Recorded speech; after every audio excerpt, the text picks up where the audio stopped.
भाई साहब देख लो, पहले उनको देखो फिर मुझे देखो, आपको बिल्कुल ऐसा लगेगा जैसे सानिया मिर्जा के बाद मलिंगा देख लिया हो। बहुत बढ़िया दीपक, शाबाश। अच्छा शशिकांत जी, मुझे मलिंगा सुन के एक अंकल वो भी हंस रहे हैं जिनकी अपनी खोपड़ी जयसूर्या के जैसी है। नहीं होने दिया।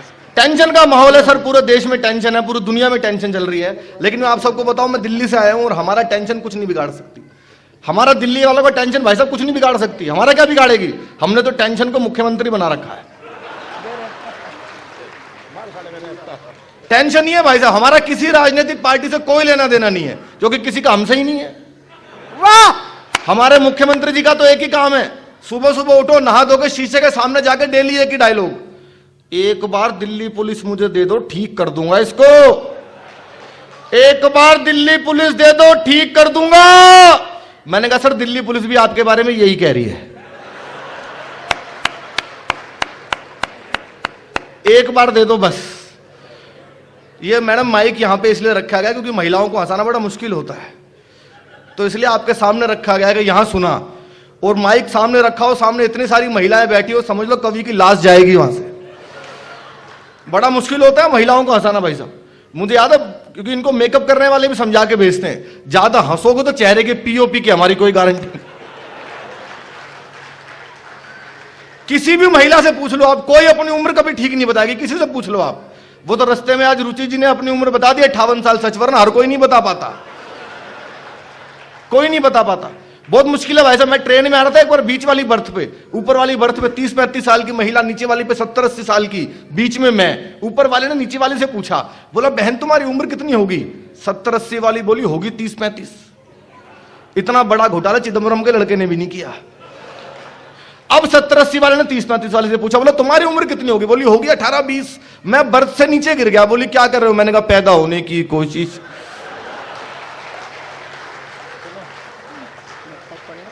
डॉक्टर साहब मेरी भले अभी ना हुई हो, लेकिन मुझे पता है शादी के बाद क्या होता है। शादी होती है, पत्नी अपने पति को बुलाते हैं, इधर आ भाई। वो बेचारा ऐसे जाता है जैसे चुनाव हार के नेता अपने ऑफिस में जाता है। ये दोस्त तेरा बहुत खराब है, कल से इससे बात करना बंद कर दे। वो उससे बात करना बंद कर देता है। फिर एक दिन बुलाते हैं, कल से ये पीना बंद कर, वो खाना बंद कर, आईपीएल पे सट्टा लगाना बंद कर। जब वो सब कुछ छोड़ के बिल्कुल सुधर जाता है ना, अचानक रोमांटिक होकर बोलती हैं अब आप पहले जैसे नहीं रहे। बेचारा पहले जैसा कहां से रहेगा? सॉफ्टवेयर तो पहले ही फॉर्मेट हो गया उसका। ये छोटी छोटी टेंशन है, टेंशन लेने की कोई जरूरत नहीं। आजकल सबसे ज्यादा टेंशन पॉलिटिक्स की चल रही है, और जब से अनिल जी धारा 370 हटी है, देश में हर आदमी कवि हो गया। जिसको देखो भाई साहब वही कविताएं लिख रहा है, कैसी कैसी लिख रहा है। एक मिला था मुझे कल एक प्रोग्राम में, बोला हमने हटा दी धारा 370, अब मार के दिखाओ पत्थर। ऐसी ऐसी कविता बन रही है। मैंने कहा ऐसी तो मैं बना दूंगा। बोले बना के दिखा। मैंने भी बनाई। आपको लगा कि उससे अच्छी हो तो तालियां आप सबकी चाहिए, मैंने भी बनाई। दूध मांगोगे तो खीर देंगे, जैसी चले वैसी बनाओ। मैंने भी बनाई। दूध मांगोगे तो खीर देंगे, कश्मीर मांगोगे मांगते रहो।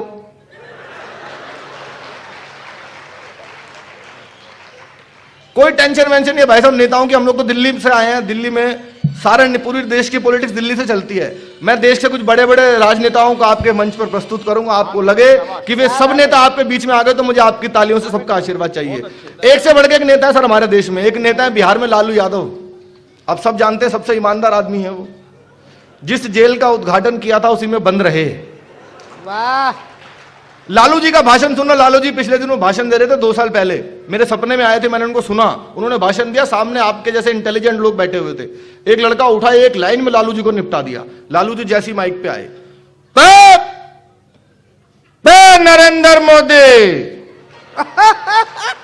नरेंद्र मोदी, भाइयों बहनों तब नरेंद्र मोदी, कब अच्छा दिन आएगा, कब आएगा अच्छा दिन, कब? नीचे से एक लड़का उठा, बोला 9वीं फेल आपका लड़का उप मुख्यमंत्री बना दिया था, और कितने अच्छे दिन लोगे। वाह वाह, बढ़िया दीपक। सरदार जी बैठे हैं। सरदार जी एक नेता है नवजोत सिंह सिद्धू, अब सब जानते हैं सिद्धू जी को।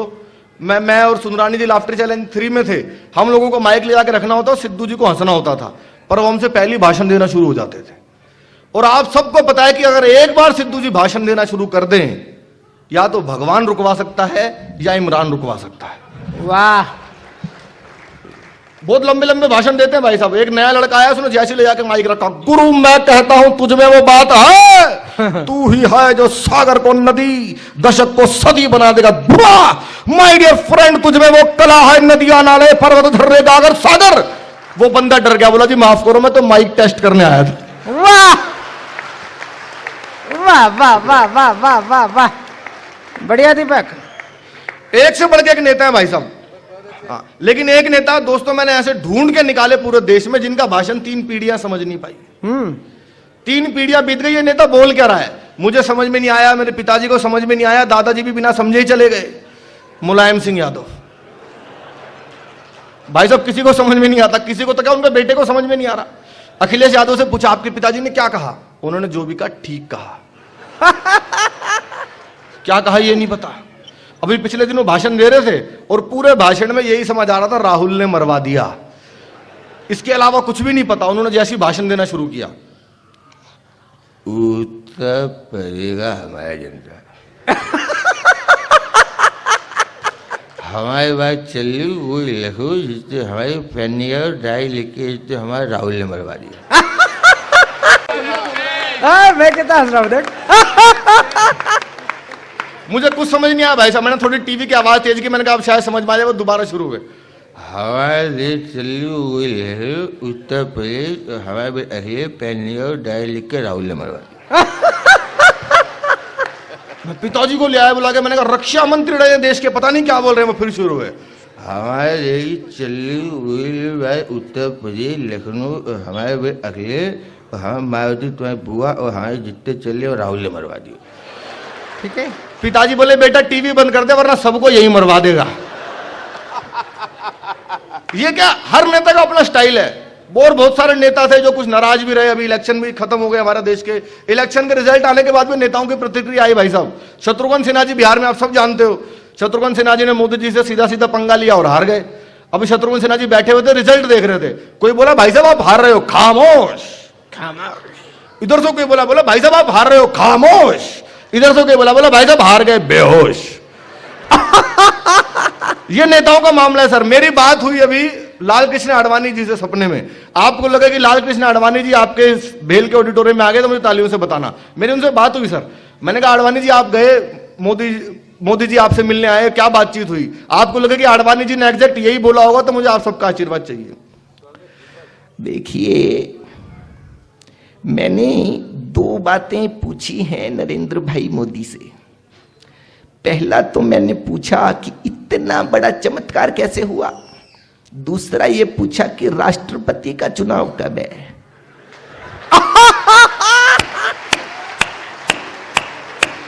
यही बहुत अच्छे दीपक। एक से बढ़ के एक नेता, लेकिन दोस्तों एक आवाज है, एक अंदाज है इन दोनों जो पूरी दुनिया में गूंज रहा है। हमारे प्रधानमंत्री मोदी जी की आवाज सब लोग सुनते हैं। राजनाथ सिंह आवाज हाँ अभी सुनाता हूँ भैया। मोदी जी का अंदाज, मोदी जी की आवाज सब लोग सुनते हैं। हम देश में, दुनिया, देश के बाहर जहां कहीं भी गए हमने देखा मोदी जी की आवाज वाकई सब लोग सुनते हैं। अभी मेरे सपने में यार इको हो गई इसमें एकदम से। नहीं हेलो हो गई थी इको। हाँ हेलो नहीं मोदी जी पे गलत नहीं बोल रहा, ठीक कर दो। हाँ हेलो हेलो अब ठीक है, अब ठीक है, बिल्कुल ठीक है। डर भी लगता है भाई साहब। एक बार तो एक नेताजी भाषण दे रहे तो माइक में करंट था, वो ऐसे ठीक करने लगे तो मैं इसको ठीक करने का पंगा नहीं लेता। वो जैसी माइक पे आए, भाइयों प्यारे देशवासियों मेरे युवा साथियों, हाथ लगा तुम्हारी ऐसी की तैसी। तो ऐसा कोई काम मत करो। कोई बात नहीं, ठीक ना भी आए तो आप ये समझ लेना कि मैं ठीक सुना रहा हूं, माइक की वजह से गलत जा रही है।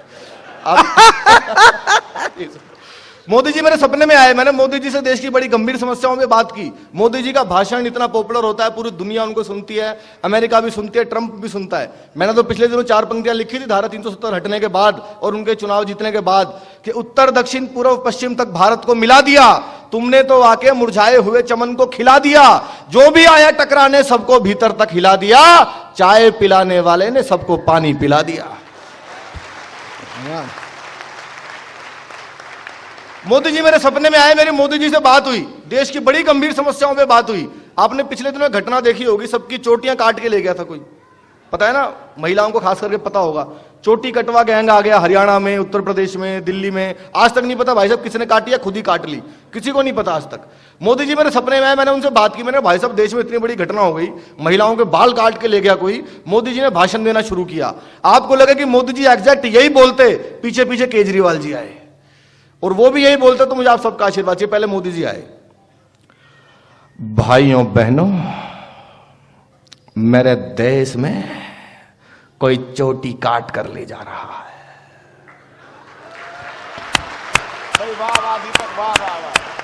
दीपक बढ़िया। कोई चोटी काट कर ले जा रहा है भाइयों बहनों, और ये हमारी माता बहनों को केशलेस बना रहा है। और जो लोग चोटियां काट रहे हैं, मैं उनसे भी कहना चाहता हूं, अगर काटना है तो गरीबी को काटिए, अगर काटना है तो बेरोजगारी को काटिए, और चोटी ही काटनी हो ना तो उनकी काटो जो पार्लर में कटवाते हैं। पीछे पीछे भाई साहब केजरीवाल जी आ गए, आपको लगे कि कोमा पॉइंट फुल स्टॉप के साथ वो यही बोलते। मैंने कहा भाई साहब सबकी चोटी काट के कौन ले जा रहा है? ये नरेंद्र मोदी कटवा रहा है जी सबकी। ये सारी चोटी नरेंद्र मोदी कटवा रहा है, इस देश के अंदर कोई नहीं कटवा रहा है, इनके सारे मंत्री गंजे हैं। मैंने कहा आपके भी तो मंत्री गंजे हैं, मनीष सिसोदिया खुद गंजा है। गंजा मत कह देना, मनीष सिसोदिया को गंजा नहीं है वो, गंजा मत कह देना। लोकपाल मांगते मांगते सर का तिरपाल उड़ गया। ये टेंशन है सर पॉलिटिक्स की।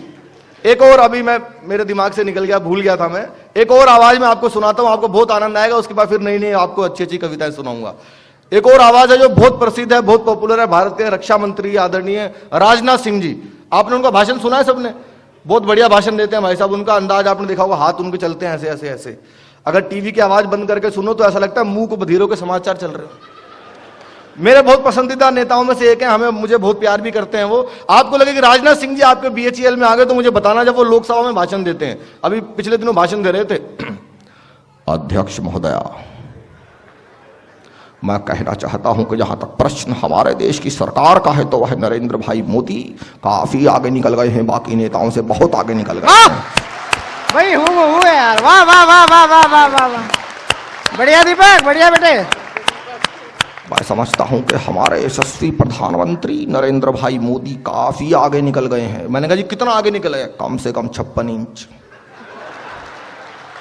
ये सब नेताओं को स्टाइल, नेताओं ने टेंशन दी भाई साहब, लेकिन हमारा इतना बड़ा देश है, कुछ लोग ऐसे भी आए जिन्होंने नेताओं को टेंशन दी। बहुत सारे नेता हमारे देश में, प्रियंका जी आ गई, प्रियंका जी को लेके गए उत्तर प्रदेश में भाई साहब, उनके बहुत सारे कार्यकर्ता, बैल बजाई, लोग आए, बोले सर ये प्रियंका जी है, इनकी नाक इंदिरा जी से मिलती है, वोट दे देना।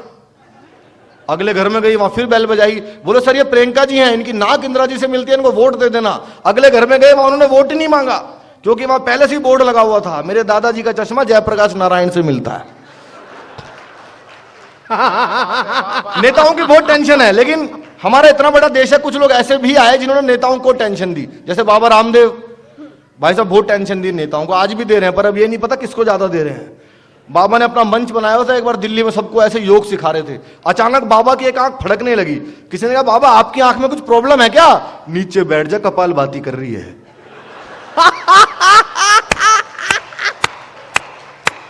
तो अभी उनके पास एक फोन आया, बोला देश के सारे नेता आएंगे, अपनी अपनी समस्याएं बताएंगे। बाबा ने कहा बुलाओ सारे नेता सामने। बाबा मंच पे, नेताओं ने कहा बाबा हमें भारत से करप्शन खत्म करना है, क्या करें बताओ? कुछ नहीं करना, पहले चटाई बिछाओ, अब अपना पेट धीरे धीरे अंदर करें, इतना भी नहीं कि वापस आए तो किडनी भी पहचानने से इनकार करे। तब एक नेता खड़ा हुआ, बोले बाबा पेट अंदर बाहर करने से करप्शन कैसे खत्म होगा? करता जा, पेट तो कम होगा। बाबा ने अनुलोम विलोम कपाल भांति प्राणायाम खूब करवाया। एक दिन अचानक उठे, बाहर निकल के देखो करप्शन बिल्कुल खत्म हो गया। एक नेता बोला बाबा कैसे हो गया? तुम सारे यहां बंद हो, फैलाएगा कौन? बहुत अच्छे दीपक भाई, बहुत बढ़िया, बहुत मन से आपने सुना। और लीजिए मैं कुछ एक आध कविता आपको सुनाता हूँ हास्य की। लपेट ले। और हास्य की कविता लिखना आप जानते हैं कि आज के टाइम में कितना कठिन काम है। अनिल जी रोज कविता लिखने वाले कवि हैं, शशिकांत जी। मैं आप सबको समर्पित करता हूँ, राजेंद्र राजन जी जिनको नीचे बैठ के मैंने, जिनके गीतों मुझे उनके बीसियों गीत तो मुझे याद है सर, जो मैं गुनगुनाता रहता हूं अकेले में, कभी मेरे बहुत प्रिय कवि हैं। मैं एक छोटी कविता सुनाता हूं और आज कवियों पर ही हम लोग हंसते हैं, क्योंकि हंसने का दिन है। हमने नेताओं पर हंसे, महिलाओं पर, बच्चों पर, अब मैं आपको कवियों के ऊपर हंसाता हूं। आज शनिवार का दिन है, बात भाई साहब वहीं से शुरू करता हूं। आपने जैसे अभी तक मिमिक्री को सुना, कलाकारी को सुना, आप कविता को भी ऐसे सुनिएगा। मैं आपका आशीर्वाद मांगता हूं। स्वागत बेटा। मैं अपने दफ्तर में खुशहाल बैठा था, आज सुबह की घटना है भाई साहब। मैं अपने दफ्तर में खुशहाल बैठा था, अपनी किस्मत पर खूब बैठा था। अचानक अपने भाग्य पे मलाल आ गया। सफेद धोती कुर्ता पहने हुए शनिदेव का एजेंट रामलाल आ गया। उसके हाथ में छोटी सी बाल्टी, उसमें सरसों के तेल में डूबी शनिदेव की मूर्ति। वो मूर्ति मुझे एकटक घूरती। तभी वो आदमी बोला, जय शनिदेव, बाल्टी में कुछ मनी दे। वाह। मैंने कहा ना दूं तो? बोला देना पड़ेगा, तेरा भाग्य कीचड़ में पड़ा है, उस पे शनि चढ़ा है, तू जैसे ही 1 रुपया चढ़ाएगा शनि अपने आप उतर जाएगा। मैंने कहा, अबे दोनों आंखों वाले अंधे, धर्म के गोरख धंधे, ध्यान से देख, मैं अपने दफ्तर में पंखे के नीचे आराम से हूं, तू हट्टा कट्टा होकर भी बाल्टी लेकर भिखारी की मुद्रा में खड़ा है, बता शनि किस पे चढ़ा है? वाह। तू हट्टा कट्टा होकर भी बाल्टी लेकर भिखारी की मुद्रा में खड़ा है, बता शनि किस पे चढ़ा है? वो मुझे घूर के बोला, मैंने इतनी दुकानों का दौरा किया, किसी ने पैसे, सरसों का तेल, किसी ने कुछ भी नहीं दिया, पर ऐसा करारा जवाब आज तक किसी ने नहीं दिया। आप कौन हैं? मैंने कहा, मैं कवि हूं। मैंने कहा, मैं कवि हूं। बस कवि सुनते ही वो आदमी भोंपू सरीखा, पूरा जोर से चीखा, माफ करना भाई, मैं आपको पहचानने में धोखा खा गया था, आप तो खुद शनिचर हो। वाह वाह। मैं आदमी समझ कर आ गया था। वाह वाह। लीजिए 1-1.5 मिनट की एक और छोटी सी कविता, हास्य कविता सुना करके अपना स्थान लेता हूं। और ये कविता मैं समर्पित करता हूं, हमारे बीच में राजेंद्र कुमार मौर्य जी आए हैं। सर एक बार खड़े हो जाओ। हमारे बहुत ही प्रिय, आपके यहीं पहले जॉब करते थे राजेंद्र कुमार मौर्य जी। हम, मेरा इनसे बहुत आत्मीय संबंध, और स्पेशल सुनने के लिए आए हैं। तबियत नासाज होने के बावजूद भी मैं आपका सर बहुत बहुत आभारी हूं। मैं आपको एक कविता समर्पित करता हूं, सुनिएगा। बिल्कुल ताजी कविता है, कवियों पर आपको हंसाता हूं। ये जितना भी कहेंगे इतनी मोटी पेमेंट ले ली, बड़े बड़े कवि हैं, देश विदेश में घूमते हैं, लेकिन भाई साहब हकीकत मैं बताता हूं आपको, कवियों के ऊपर हंसना आप दिल खोल के। शशिकांत जी सुनिएगा। कल मेरा टेलीफोन बजा, देखो कवियों का टेलीफोन बजता है और लोगों का मोबाइल बजता है। कल मेरा टेलीफोन बजा, मैंने जैसे ही रिसीवर उठाया, उसमें से एक बाला का मधुर स्वर आया। उसने पूछा, दीपक सैनी बोल रहे हैं? मैंने पूछा, कौन? बोली, फौरन लीजिए लोन। मैंने पूछा, कौन? बोली, फौरन लीजिए लोन। अब पैसों के लिए मत निर्भर रहो किसी भी रिश्तों पर, लोन लीजिए आसान किश्तों पर। मैंने कहा, इसके लिए मुझे क्या करना होगा? बोली, बस एक फॉर्म भरना होगा, घर के कागज रखवा देना, या किसी पढ़े लिखे कवि का अंगूठा लगवा देना। घर के कागज रखवा देना या किसी पढ़े लिखे कवि का अंगूठा लगवा देना। मैंने कहा, यह सब हो जाएगा, पर लोन कितने का पास हो पाएगा? बोली, सर वैसे तो हमारा बैंक कवियों को 500 रुपए तक लोन देता है। वाह। बोली, सर वैसे तो हमारा बैंक कवियों को 500 रुपए तक लोन देता है, और कोई टीवी पर आ चुका हो तो 700 भी ले सकता है। मैंने कहा, जी मैं टीवी पर आ चुका हूं, अनेक कार्यक्रमों में जा चुका हूं, मेरा 700 रुपए का लोन पास करा दो। बोली, गारंटी किसकी? मैंने कहा, शशिकांत जी की। बोली, सर इनकी तो खुद ही राह भटकी पड़ी है। 300 रुपए लिए थे, 50-50 की 3 किस्त अटकी पड़ी है। वाह। 300 रुपए लिए थे, 50-50 की 3 किस्त अटकी पड़ी है। मैंने पूछा, राजन जी की चलेगी? बोली, सर हमारा बैंक कितना रिस्क नहीं ले सकता, राजन जी ने शशि जी की दी हुई है। एक आदमी 2 की गारंटी नहीं दे सकता। मैंने पूछा, लोन नहीं देना था तो फोन क्यों करती है? बोली, सारे कवि डिफॉल्टर हो तो इसमें मेरी क्या गलती है? वाह। बस कवियों को डिफॉल्टर सुनते ही रिसीवर मेरे हाथ से छूट गया। मैं नींद से जागा, सपना टूट गया कि बिस्तर पर आके मलता हुआ सोचने लगा कि लोगों की दृष्टि कवि और कविता से हटने लगी है, बेहुदे व फूहड़ कार्यक्रमों पर ज्यादा डटने लगी है। वाह वाह बेटे। बेहुदे कार्यक्रमों पर ज्यादा डटने लगी है। तभी आत्मा से आवाज आई, यदि ये बेहुदे व फूहड़ कार्यक्रमों का दौर ऐसे ही चलता जाएगा तो अच्छे कवि को 500 रुपए लोन मिलना तो दूर, लोन के लिए फोन भी नहीं आएगा। बहुत बहुत शुक्रिया, आप सबका धन्यवाद। आप सबको स्वतंत्रता दिवस की बहुत बहुत शुभकामनाएं। धन्यवाद।